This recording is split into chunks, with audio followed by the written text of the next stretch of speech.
Okay, so let's start going through each tab one at a time. So first tab we have is commencing practice experience. Let's just move that up. As you can see, you've got an edit button there. If you want to change, we're here where it's an elsewhere, you've got your practice dates in, and then it's your mentor. If you want to change those details, click into there, say Pauline Driver, the mentor here changed, and you wanted to change them, or you want to change anything, or I've got the end date wrong of my assessment, then you can go in and change them. If you wanted to change the mentor, you could just quickly click on here and say I wanted to drive it to, I put the wrong driver in, say, driver, oh look, and here comes Stephen Driver, so I would select Stephen Driver. And if I wanted to change my date slightly, I could go in and say, well, actually, I've got the wrong date. Got the wrong date there. And then I could go back and I can actually save that information. You can also see your learning outcomes down here as well for the particular placement that you're on. Save that button. That's just sent an email over to Stephen Driver to say that you've made some alterations and that he's now been added as your mentor.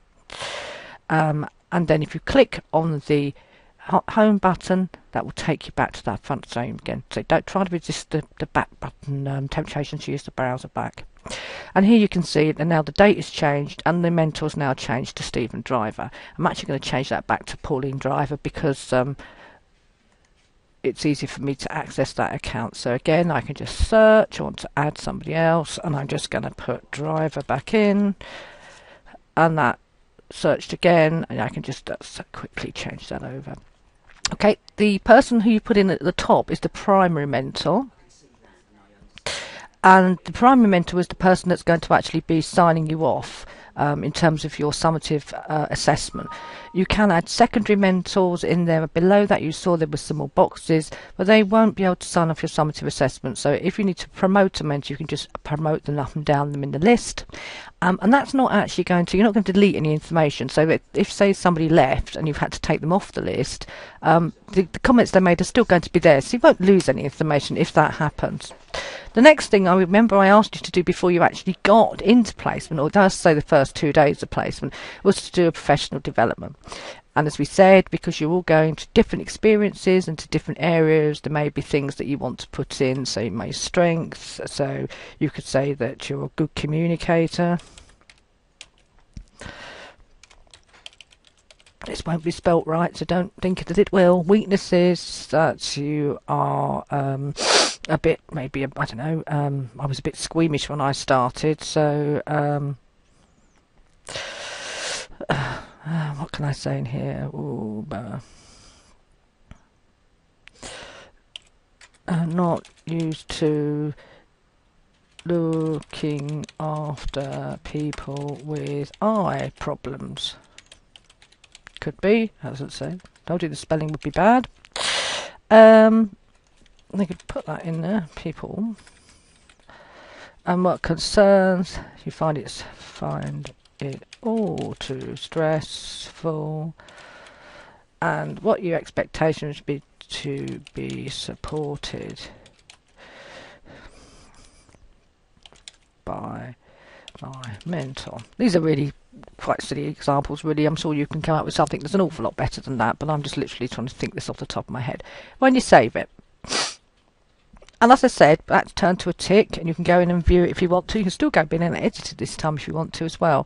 But that gives you a way of framing the conversation for your mentor. So they don't know anything about you, so at least if they've got that to look at, they've got some idea of, you know, not a lot, but some idea of who you are as a person and what your concerns are, and could possibly allay some of those fears for you, and also say, well, that's really good because that will be very useful here. What we also ask you to do is to actually then create your initial interview. Now, by this stage, you should have done this.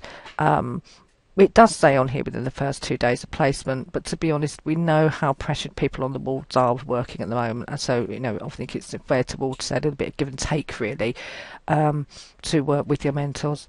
So all you have to do is to have the conversation with your mentor. So sit down, talk to your mentor, discuss your professional development that you've done, find out what the learning opportunities are in the area that you're in and what they expect from you, things about the different policies and etc. You'll cover those in induction anyway. And then once you've done that and you've got some idea of what you would like to learn, we ask you to go in, so hit that create button, add new, and pop in there some learning needs that you think you've had. So it may be understanding the structure of the eye, or that could be one. It could be stay with the eye theme, and you might want to research on the internet and go to theatre perhaps.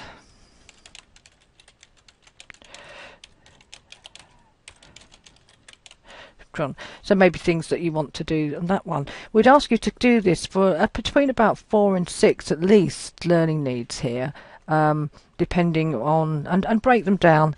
Be guided by your mentor. You can always go back and have them edited. So, and this one might be learning about different eye. Spelt wrong. I think I need a course on learning how to spell. And that's so that could be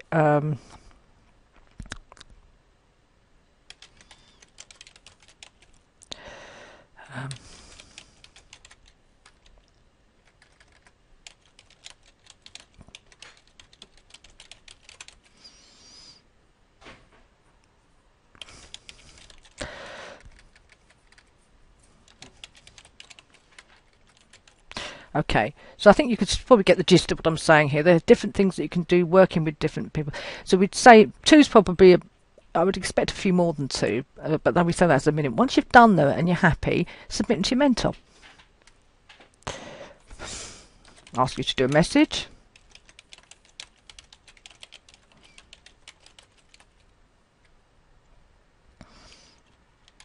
Please can you check my learning moves? Thank you.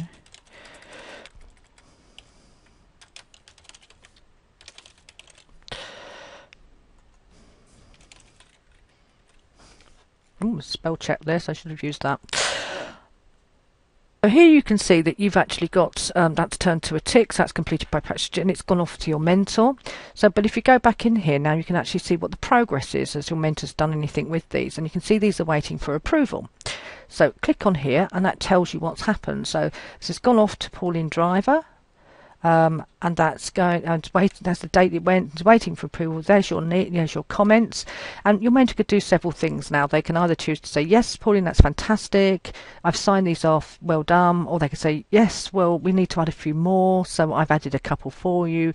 Or they may say, well, I think we need to alter some, so I'm giving you some guidance to say, perhaps, carrying out eye assessments with my mentor. What do you mean by that? Can you be a bit more specific? I think you need to go back and think about what eye conditions you're going to learn about and how you're going to do that in a bit more depth, so they can send you guidance. So those are the sorts of things that you're going to get from that. And the last thing on this screen is the induction program, which your mentor will complete on your behalf. So you don't have to worry about that tab. And also you have to make sure that your mentor does that with you. But that's something that's under their control, not under yours. Wherever you go, you'll get an induction, and it will cover very much the same things. But obviously, if you're in a community setting working with a couple of district nurses, you're not going to have perhaps this a large induction that you might have in a trust where everybody comes together, because there's so many students and they're all inducted in one sort of large conference area. And that's really it for tab 1. So you can enter your practice details, change them when you need to do it. Your professional development, that's what you do every time you go into placement. So you think about, okay, I'm going somewhere new. What am I going to bring to this? Have I got any worries or fears about going here? What's going to stop me progressing? And what do I expect? What do I expect from my mentors, really? I think you'll get more familiar with doing that the further you go into the course. And then you've got the initial interview, as I say, when you've actually spoke to your mentor. We don't want a regurgitation of what you've said. We want some outcomes, some actions that you're going to do after you've had that interview. And the induction program, which is something that your mentor goes through. So that's the end of the first tab. So we're going to move on now in the next video, and we're going to look at the skills and competencies tab.